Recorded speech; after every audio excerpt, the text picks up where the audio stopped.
আজকে দুই দল বিএসএস স্পোর্টিং ক্লাব বনাম নিউ আলিপুর সুরুচি সংঘ। দুই দলের খেলোয়াড়রা সারিবদ্ধ হচ্ছেন। প্রথমে বানসাল দূর থেকে শট নেবার চেষ্টা,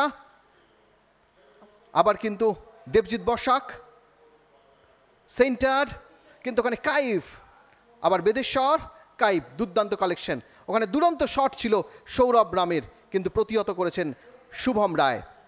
প্রথমার্ধের খেলার ফলাফল 0-0 থাকার পর দ্বিতীয়ার্ধের খেলা শুরু হচ্ছে। দ্বিতীয়ার্ধের খেলাটি একবারে নাটকীয় ভরপুর।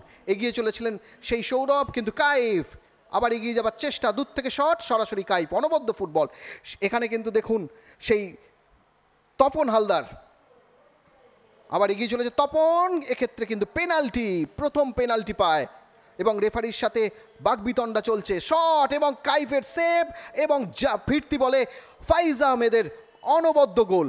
বলটিকে লক্ষ্য করে এগিয়ে এসেছিল ফাইজ আহমেদ এবং বিএসএস স্পোর্টিং ক্লাবের কোচকে কিন্তু এক্ষেত্রে লাল কার্ড দেখায়। আবার সেই তপন, আবার কাইফ। খেলা কিন্তু আক্রমণ প্রতি আক্রমণে জমে উঠেছে। এখানে সৌরভকে হলুদ কার্ড, এখানে কিন্তু পেনাল্টি, লালম সাঙ্গাকে ফাউল করে ফেলে এবং পেনাল্টি থেকে 1-1 করে দেয় ডেভিড। আবার শট, এখান থেকে তপন, আবার দুরন্ত সেভ কাইফের। আবার এগিয়ে চলেছে তপন, আবার পেনাল্টি শেষ মুহূর্তে এবং পেনাল্টির নির্দেশ দেয় শুভঙ্কর দাস। হলুদ কার্ড। দেখা যাক, 2-1 গোলে এগিয়ে যাচ্ছে, 2-1 করে ফেললো সেই আজফার নূর।